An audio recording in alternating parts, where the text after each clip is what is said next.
Okay, my name is Steve Rambam, and apparently the talk that I'm going to be giving is databases and privacy, although I think it's going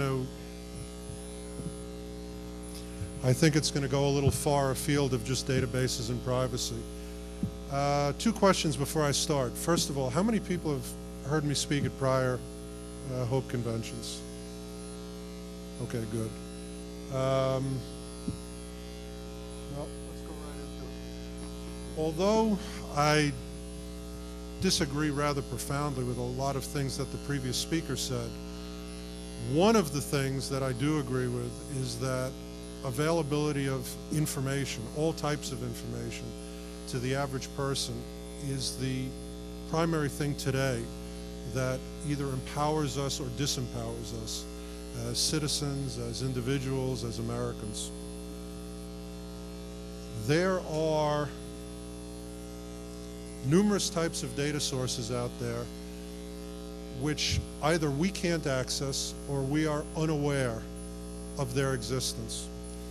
Let me give you a little overview theoretically, and then as soon as they've hooked this up, I'll select a couple of volunteer victims and I will show you what's available out there on the individual person. It is impossible, unless you are the Unabomber living in a shack somewhere in Montana, to avoid being cataloged and pigeonholed and having the most minute and personal details of your life recorded, usually against your will, and made available to third parties, almost always against your will. Let's take an average day. You talk on the phone. Who you talk to is recorded, who your friends are. You make a purchase with a credit card. Your likes and dislikes are recorded. You use your credit card at a supermarket. Even what brand of cereal you like is recorded.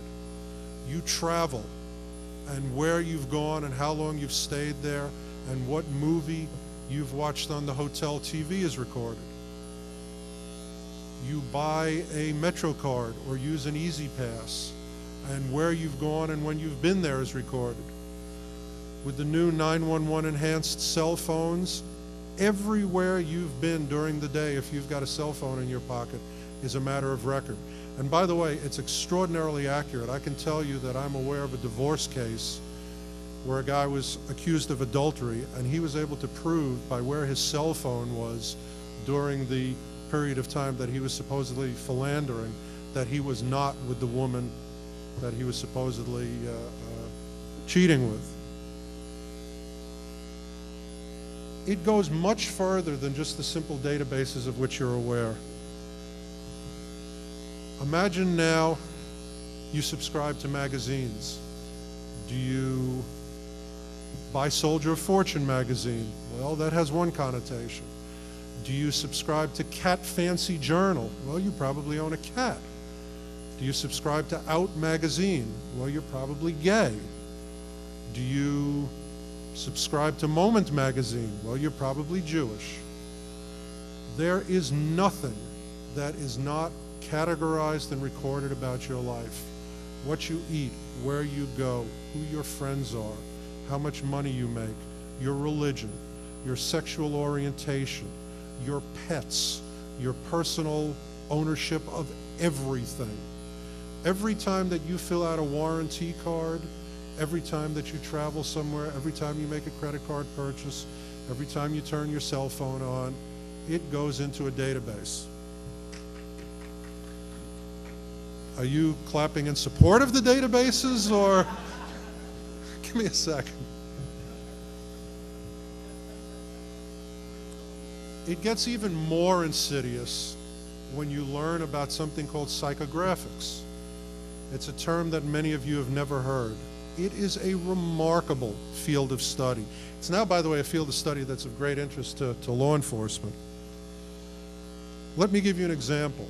There was an actual study that determined about 15 years ago, one of the famous studies that if you study this field you learn about, that people who own cats and drive Volkswagens like chunky peanut butter. How this was determined, I can't help you. But those of you that are interested, go to my company's website. We have it posted there, just as a curiosity. You can take seemingly unrelated information, and based on the statistics of how these seemingly unrelated bits of information relate to other people, can make a guess about anyone who fits in these pigeonholes. Do you live in a certain zip code?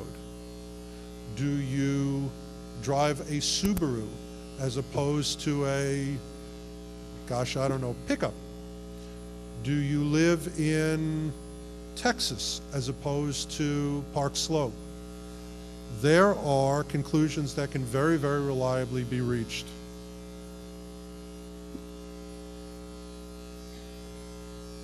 Today, because of the advances in computer storage and computer speed and computing power, it is possible for anyone who wants to start a database company to have more computing power and more relational database ability than the CIA did 25 years ago. I can, for example, I'll tell you a true story. I'm an investigator.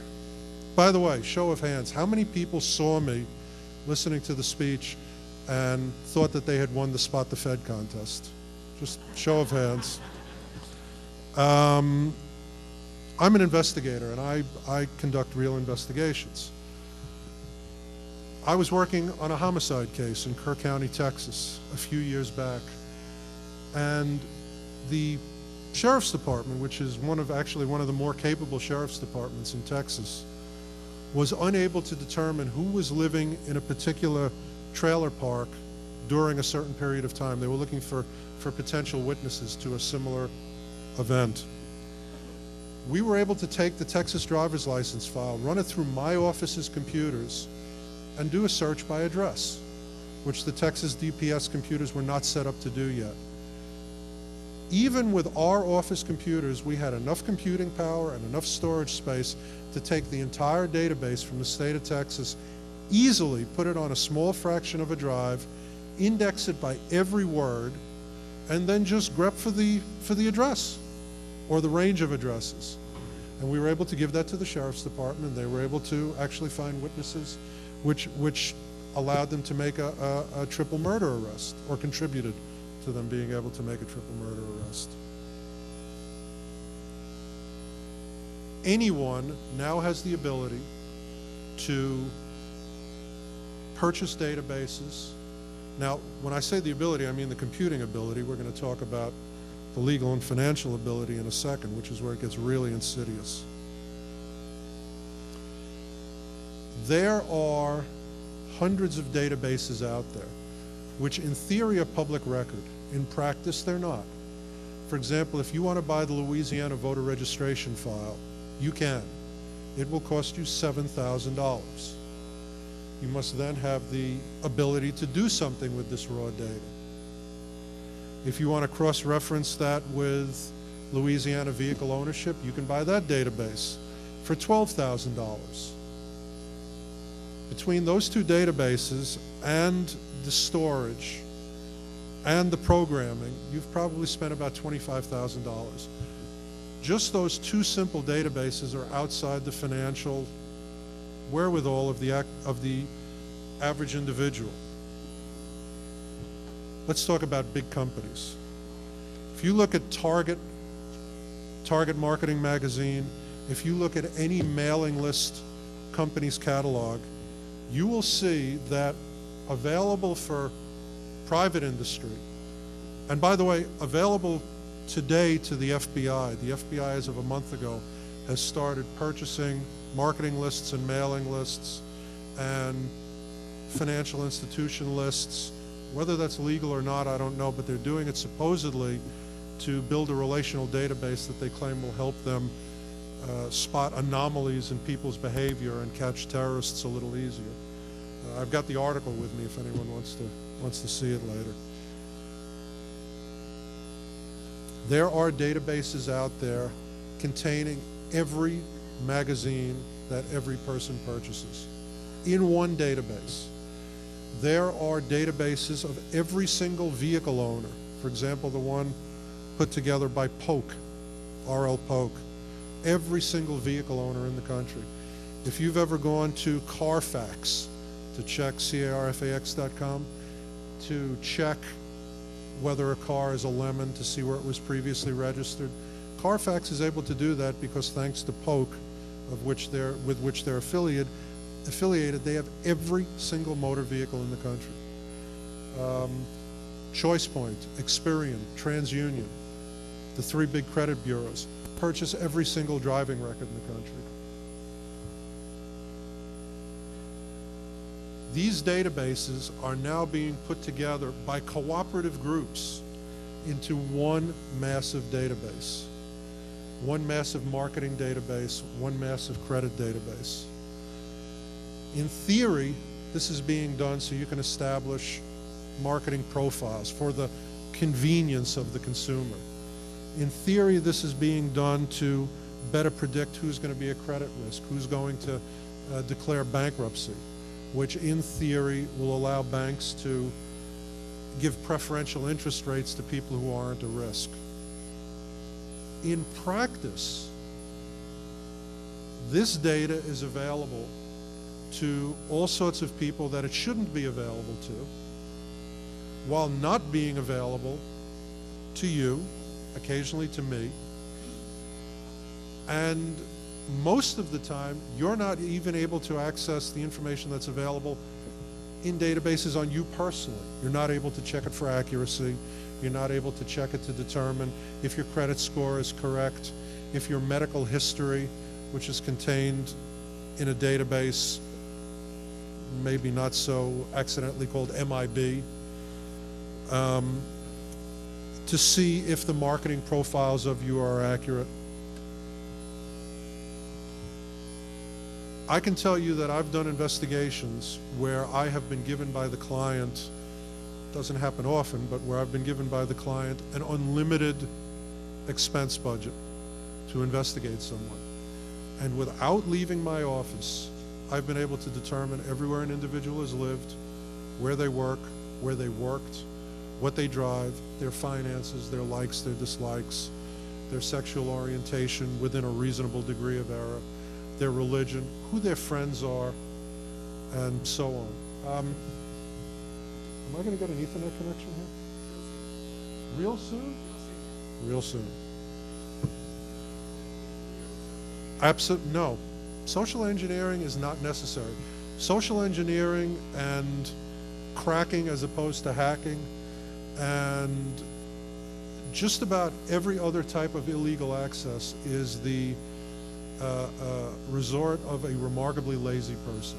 I can get whatever I want, whenever I want it, if I've got the money to pay for it. It's just out there.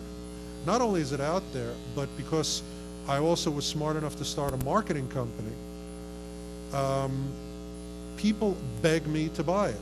The reason I have these magazines and these catalogs is because I get hundreds of them every month.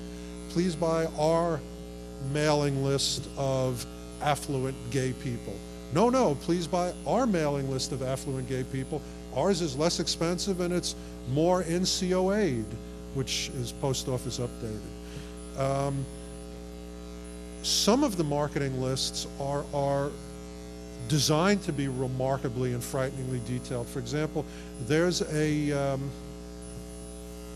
okay. You better be.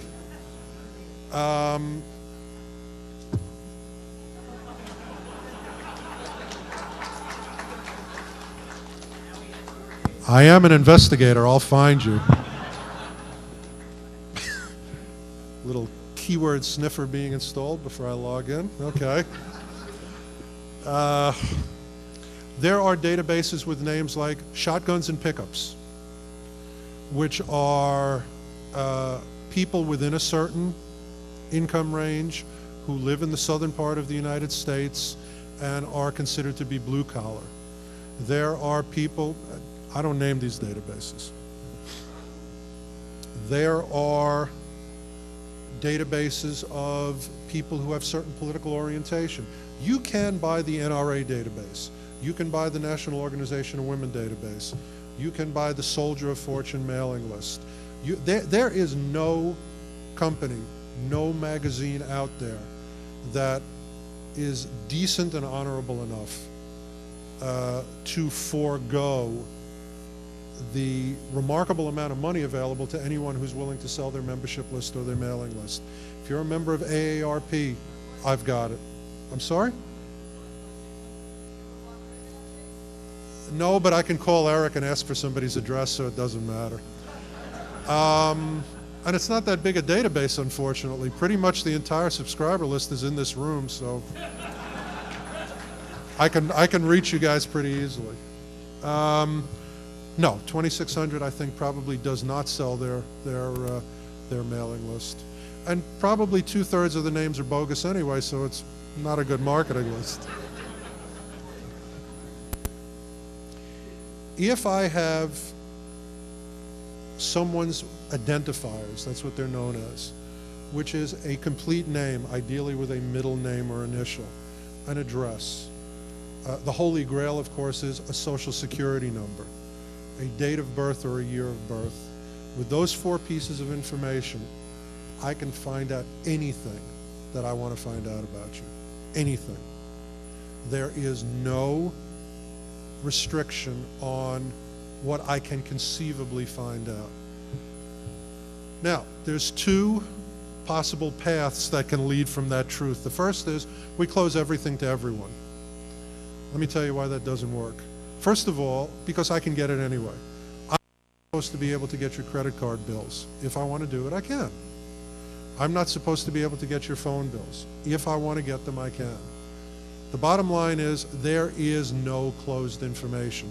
There are cops selling NCIC runs for $500 if you want to run somebody's criminal record at the federal level. I don't do that, but lots of investigators do. I don't do it because I don't need to do it. I own an online service that sells criminal records, which I'll show you if the guy ever comes back with my laptop. It is not possible to close information. It is not possible to restrict information. And I will tell you the key law of data gathering. Once you gather that data and put it in a database, it will be used for unintended reasons. It will be used either cleverly or nefariously, but it will be used and it will be mixed and it will be matched and it will be compiled. And that occurs on every level: private industry, private investigation, government databases, private databases. In theory, your IRS report is sacrosanct. It's not even supposed to be shared with other governmental agencies. That went out the door about 7 years ago when a place called FinCEN, Financial Center, was established, which mixes IRS records, passport applications, bank records, every type of financial information that anyone has on you. And will soon also, by the way, include private financial information like credit card purchases, like, type of bank services that are offered to you. If you're paying $20,000 a year in taxes, but you are a priority bank customer, your record will be flagged for an audit. And people will look and say, $20,000 a year, but $700,000 went through his bank account in the past, month? We need to look at this guy. Sometimes that's for the good. It'll find a money launderer. It'll find a drug dealer. It'll find a guy receiving a $500,000 wire from Afghanistan. And by the way, just as an aside, unlike the previous speaker, this is completely off topic, but I'm compelled to say this. Unlike the previous speaker, I've been to many of these places around the world where the bad guys are. I was in the Middle East yesterday. You can call Eric. You can ask Eric. He called me there to make sure I was coming to speak. I've been to Cuba. I've been to communist countries. And the proof that the bulk of what this gentleman, well-meaning gentleman, but uninformed gentleman said is not true is the fact that he was able to get up here, say it, wink, smile, make jokes, and 15 guys with Kalashnikovs didn't come from stage right and carry him away. With all this country's flaws, we're in pretty good shape. And, you know, when I was in Egypt, a lot of guys told me, you know, isn't it true that the bombing of the World Trade Center was really done by Jewish people? Didn't Israel tell all the Jewish people to stay home from work that day? That's something that's actually considered a truth in the Middle East. It's astounding. Huh?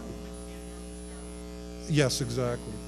You know, there are people who believe everything. There are, I guarantee you, people in this room who believe that we didn't really land on the moon, that was done in some Hollywood soundstage. I remember when I was growing up, I used to hear that all the time. Huh? Absolutely. It would have looked more like Star Wars. Okay. Good. It wasn't that important anyway. No, I'll talk to you later. I don't want to digress this much. I just really felt compelled to say one mildly patriotic thing to sort of restore the karmic balance in the room after the last speaker. Now back to databases and privacy. Let's move on to the topic of the internet. The internet, in theory, makes more information available to us on a daily basis, more new information available to us on a daily basis than was the sum total of all the knowledge in the world prior to the invention of computers. That's the theory. In practice, there is more crap out there and more badly indexed search engines. And for those of you who've searched for a professor's name and gotten 1,700 S&M websites as your first choices, you know what the problems are. I can tell you that much of the stuff out there is not unlike much of the stuff that you heard from the previous speaker.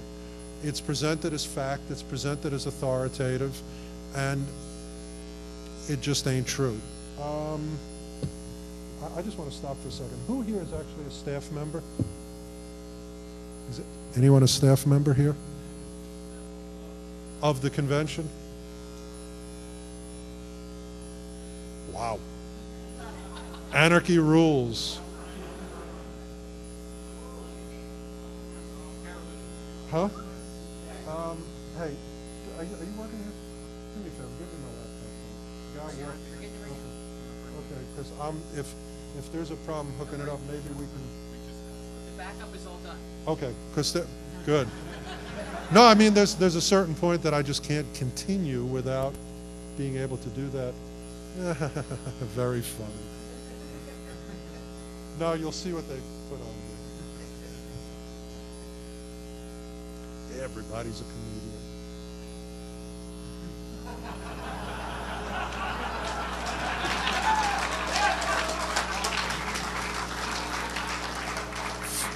For the record, Bill Gates bad. I've never been a PC guy.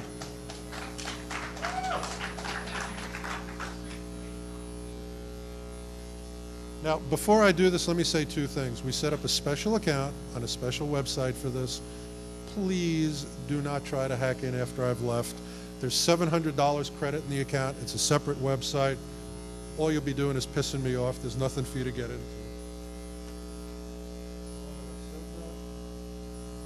I need a victim who is willing to disclose his real name.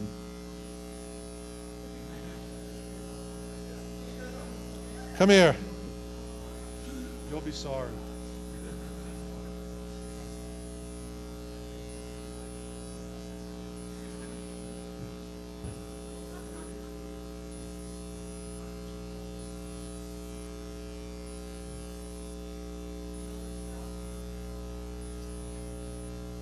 Wait a second. I forgot the passwords.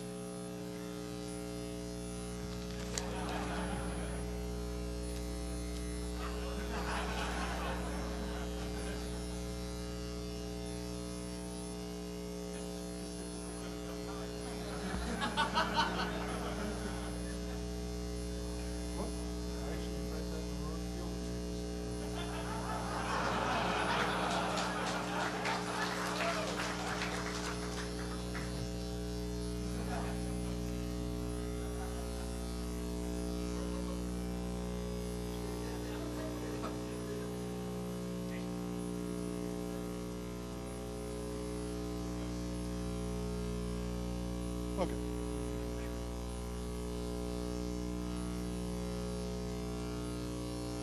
I am not a credit bureau. I don't have the resources of a government, but nevertheless, we were able to put together in my office a database over the past few years of 6 billion records.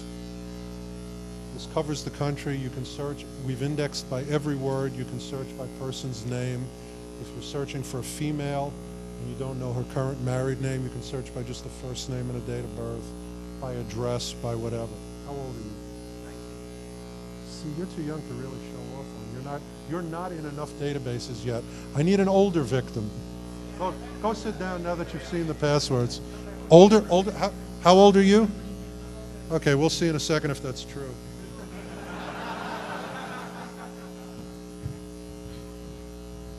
Bill Gates is in here, by the way. Okay, what's your last name? Lee, L-E-E. Oh boy. Yeah, there's not too many. First name? Jennifer. I-N-I-F-E-R. All right. Jennifer, what's your year of birth? 1976.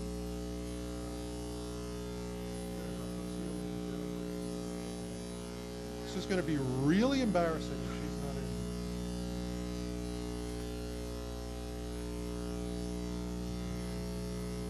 Oh, God. This is why I don't like Internet Explorer. I don't. I use Netscape. You guys started me up on Explorer. Do I have a connection here? Use wait, retrieving results. Okay. Believe it or not, there are 148 Jennifer Lees born in. Yeah, where do you live most of the time? Let's scroll down to New York. Jennifer H. Okay. By the way, there's a Jennifer H. I don't do this for free, though. All right, here.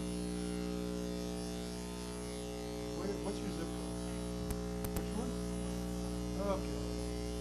In 10127? Is that your date of? God. Whoop. Netscape, pal. Netscape. Is that you? Is that where you live? Something like that. Okay. Well, now let me just show you a couple of scary things. The thing that says links. The thing that says links allows you to link this record to all the other records in the database. For example, man, this is a slow connection. Okay, there's an apartment number. Let's see who lives in that apartment with you. You live with a guy named Chaim Brody? Okay. Any of these people live with you? Okay, let's search then by street address. That's the mailman, you said? It's the mail address. If they don't, I was going to say, if you were living with a guy named Chaim, good for you. The apartment was wrong. I'm looking for a woman who lived with a guy named Chaim.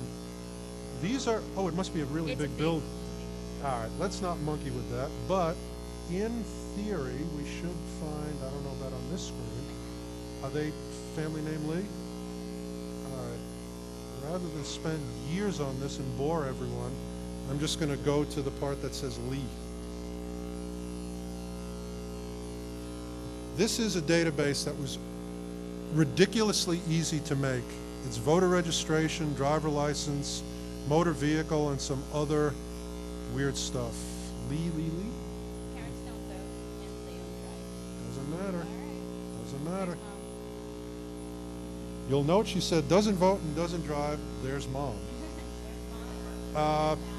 There's mom. There's dad. Irving Lehman, a friend of yours? Keep looking for people who like Jewish guys. No luck. Okay, let me close this. This, by the way, which one is your mom or dad? Okay. This is your dad. Who's Adrian? Really? Okay, apparently you have a sister you didn't know about. Do you mind if I do your credit header in front of everybody? Go ahead. Okay. let me tell you what a credit header is. The purpose of this is to make you nervous enough and make you realize that there's so much information out there that can never be put back in the bottle. The genie can never be put back in the bottle. That for us to be a free and open and democratic society, everyone needs to have access to the information. Otherwise, it's going to get more and more and more restricted. Let's see. Fraud detection. I want to make sure it's really you. Credit records are restricted. Credit headers, however, which are called that because in theory it's only the information on the very top of the header. That was a little too fast, wasn't it? Okay, is that your social security number? Okay. Okay, what's But not my date of birth. well, I had the correct date of birth. The Bureau has, see, better than the credit bureaus. Okay, you lived in California, in Massachusetts? Cambridge? Went to college there? No, I was supposed to say that. Uh-oh, D.C. What do you do in D.C.? I'll be I good. lived there for a summer, Doing? working for a newspaper. Oh, that's okay. Washington Post. Well, the other paper would have been better, but Washington Times. personal preference. You don't have to look too far to find out my politics. Don't worry. You don't need a database. Just ask me. This is an example of what's out there. Now, you wouldn't happen to own any companies, would you? No. Okay. Thank you very much. I need a victim who's in business. No, in a real business. In a real business.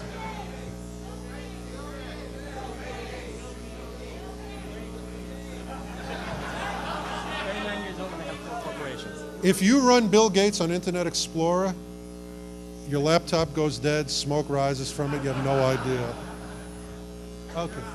Huh? I like Steve Jobs. I don't want to run him.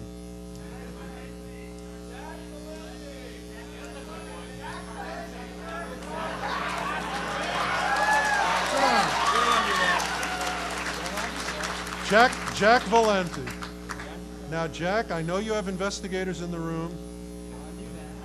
Why don't I want to do that? You can see it tomorrow, right? Oh, come on. You made a phone call to get the judge to get him sworn in. Okay, sit there quietly. Everything will be fine. Right, time for your 3 o'clock. Okay, Jack Valenti. Well, let's run it by person. By the way, how do you spell Valenti? What? V-A-L-E-N-T-I? Is his real first name Jack? Okay. Okay, this is a database. Jack. I assume he's in California, right? Let's speed this up. I heard 4 records.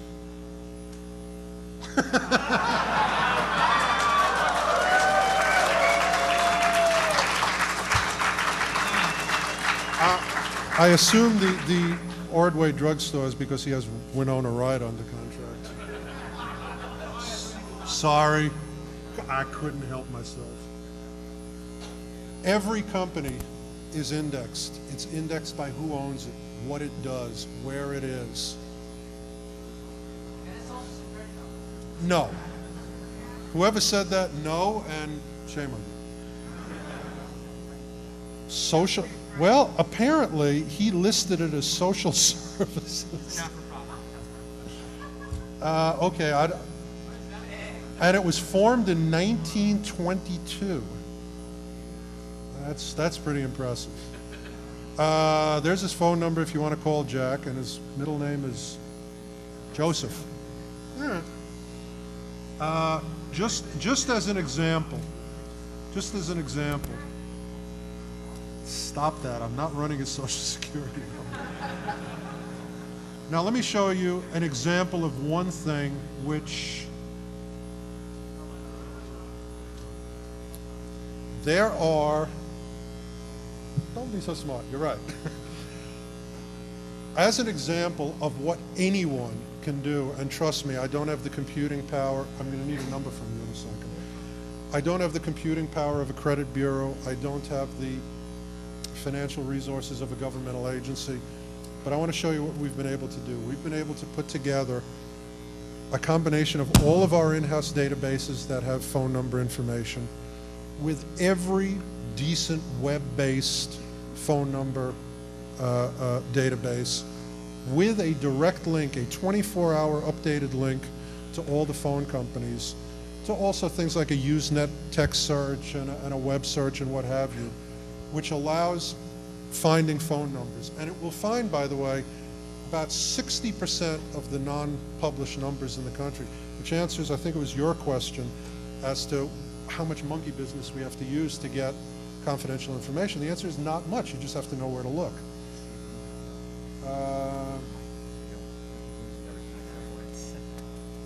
Are you guys in the back not able to hear me?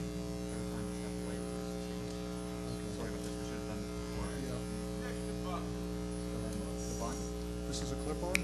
You swear this is a microphone? It's a wire. Okay. Is that working now? So I don't have to monkey with this?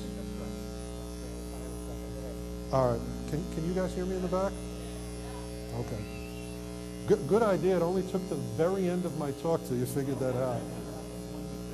Yeah, by the way, only 1 minute left. Hold on. Oh, man. Don't blame me. That's your connection.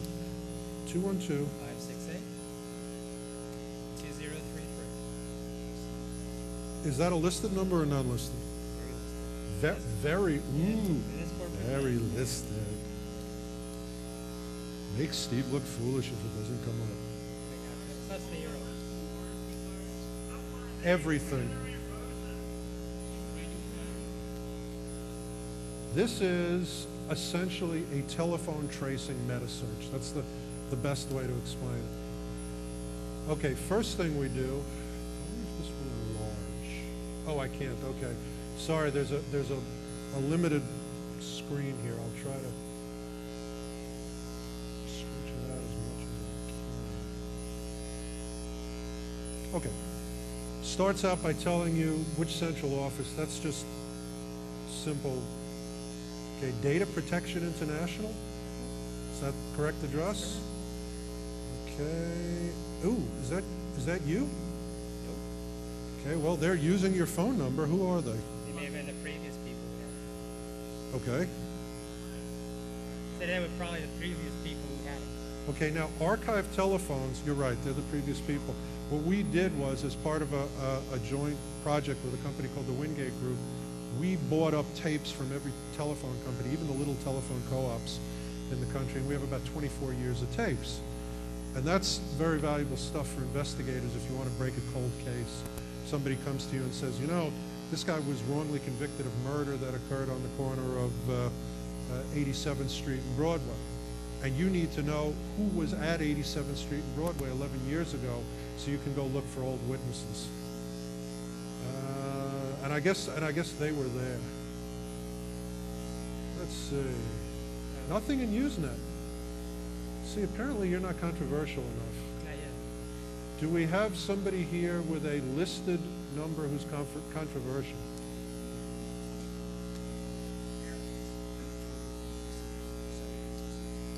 Yeah, yeah. Any other volunteers?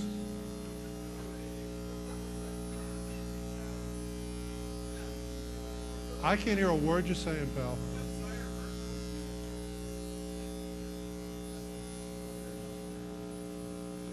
I think this is my cue to go into the question and answer segment. So you know what? Why don't we turn on the mic and I'll go into, because I really am running towards the end of my talk. I'm happy to talk to anybody on the side once this is over. But let's. What time do I have to? Really? Well, I didn't start till 20 after. Are you? How you doing? Can you give me 10 more minutes? Okay, I got 10 more minutes. That's the next speaker who's staring at me as I'm up here, so. 10 minutes. Okay, no, take a deep breath. Let this guy turn on the mic. I'm assuming it's going to be a valuable question, so let everyone hear it. All right. My question is this: if you're trying to trace somebody and they're calling from a cell phone, like from a 917-449-XXXX, how do you do that? I mean, it's just first of all, hopefully you have numbers instead of the XXXX. Well, I'm not going to give out a phone number, but 917. Okay. Every time you call an 800 number, it goes in a database. Every time you make an airplane reservation, it goes in a database. Every time you call your bank, it goes in your file. No, listen. Let me answer your question. Just because cell phones are not in the phone book doesn't mean that they're not in a multiplicity of databases. So there are two ways to get cell phones. First of all, every investigator, good investigator, bad investigator, knows somebody to call who for $25 will bust a cell phone number. I don't do that because it's a felony and I'm a big chicken. I also don't do it because I have access to most of the databases that your cell phone will go into. So the answer is cell phone, no difference. Only protection, cell phone in a box. And by the way, that's literally what it's called in some places. And get rid of it after you've used it. Because you may think, oh, I've changed the SIM card. I've changed the activation card. Doesn't matter. The cell phone itself still has the same electronic serial number, which I guarantee you the people in this room know better than I do. I also know that when I call from out of state, I get a... Hold on, when I use my cell phone out of state and I call an 800 number, they're only getting the number of the cell site, which is local to that area. Wrong. It doesn't matter. You're just wrong. Your phone generates your number. Even though they're only getting the number. In fact, if you go, for example, to Canada with your phone, you will discover that your cell phone, which has caller ID blocked, will generate your correct phone number to everybody in Canada.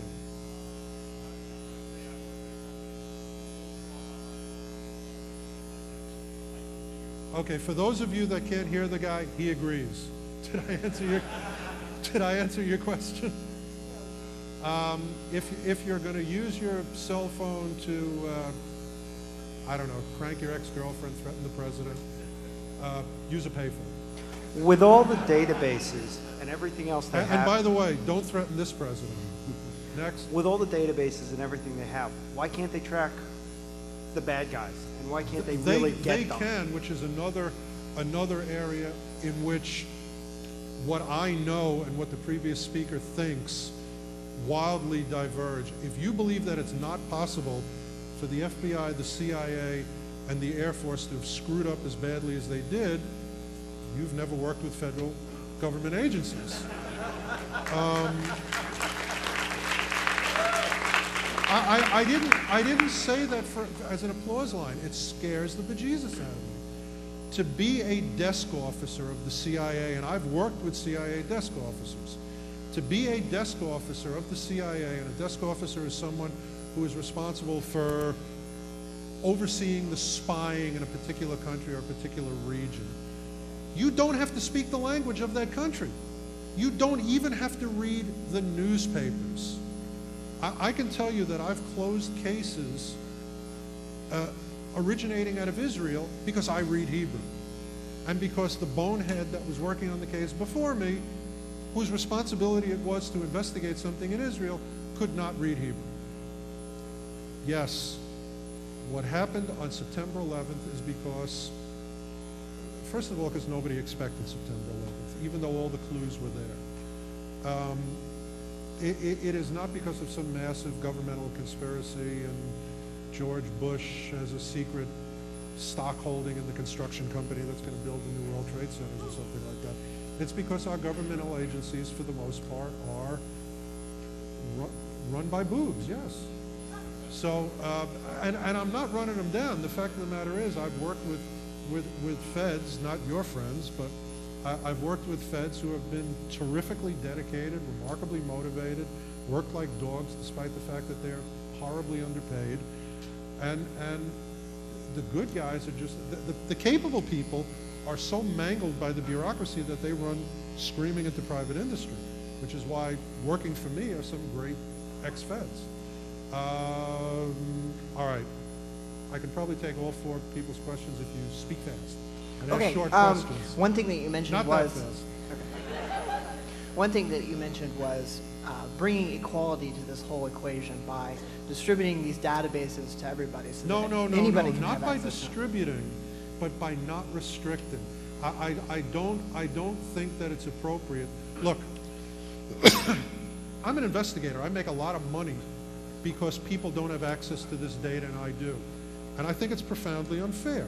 If you hire a nanny to watch your kids, you should be able to go and find out if that nanny has a criminal record or is a child abuser. If you hire somebody to drive a bus for your camp, you should be able to find out if the guy's a drunk driving arrest. And so on and so on. It's just common sense that 200 years ago, everybody knew everybody. You lived in a little village. You knew the guy living next to you. You knew his parents. You knew his grandparents. You probably inbred with your own first cousin. You knew everybody. Now, there's a guy living in your next door apartment from Washington who may be the Green River Killer for all you know.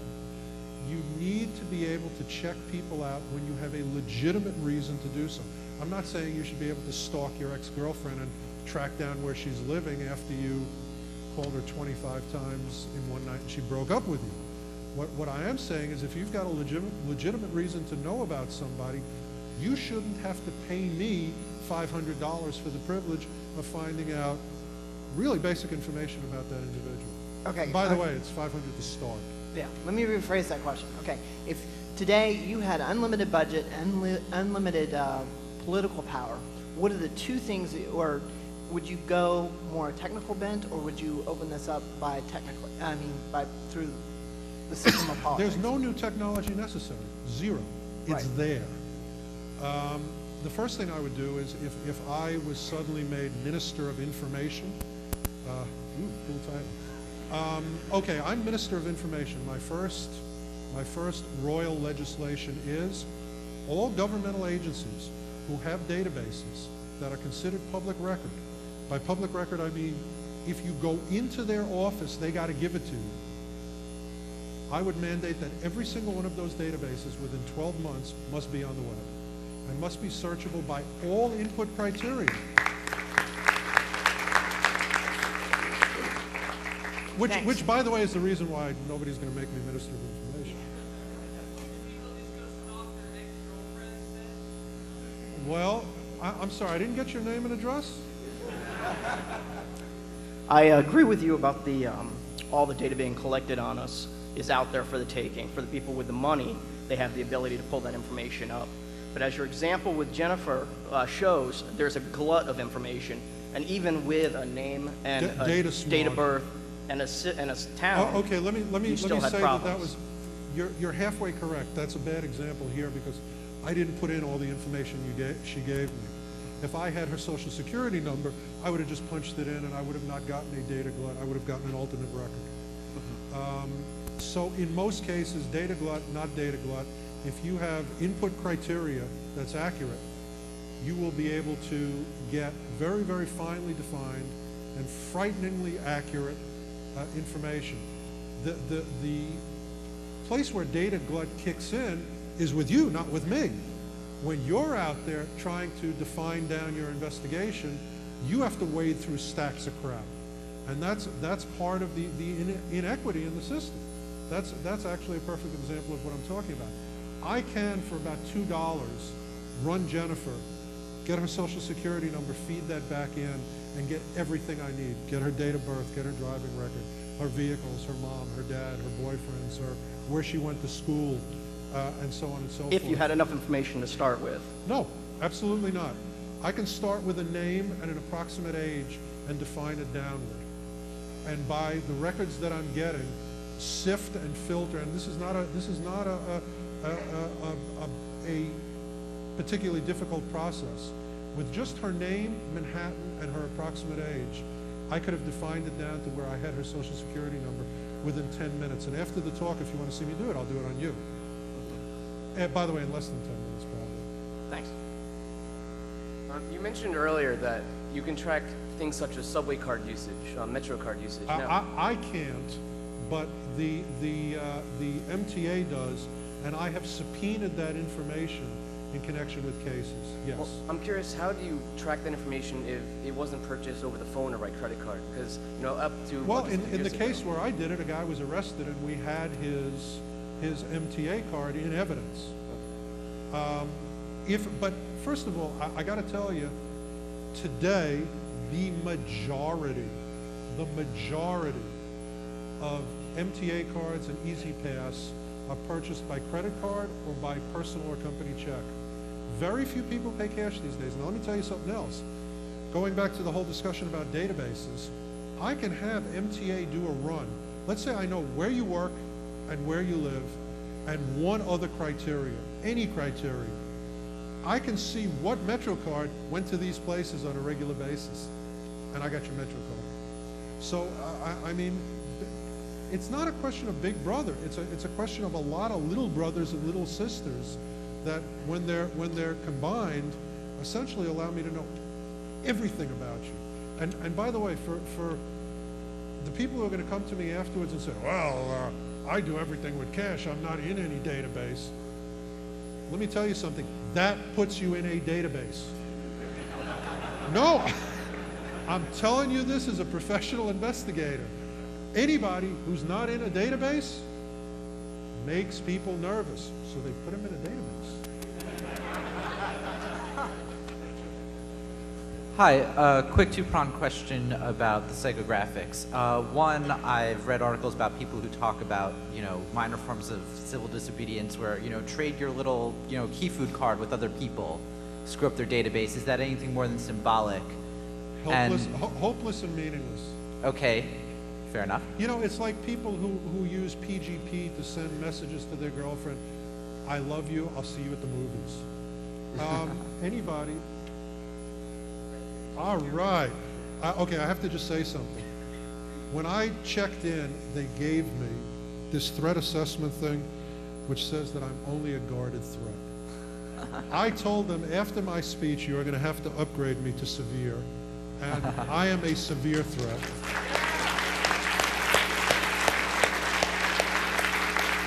But you'll notice as a professional investigator, I can be undercover. And the related question was, for those of us, and I'm sure this applies to a lot of the people in this room, a lot of us, I'm sure, have either political views or something that would very easily show up on a database that I know I can think of things for myself that I might want to show up. Is that something that is a meaningful form of being counted? Don't obsess on databases. If somebody's investigating you, they can call up anybody you go to school with and say, give some bogus pretext, social engineering. And yes, I do use social engineering when it's legal. And social engineering is legal about 97.3% of the time. The only thing you can't do is identify yourself as someone you're not, or a profession that requires a license, for example, a doctor, a lawyer, a law enforcement officer, that sort of thing. Social engineering will get me that with a phone call. Why do I have to monkey with databases? And by the way, we do know who you are. Yes, you mentioned earlier that free access to personal information is important for democracy. Could you please elaborate on that? Yeah, a real easy question to end with. Yeah, I'd be happy to. I would feel a little more comfortable if you hadn't read it off of a Palm Pilot. But,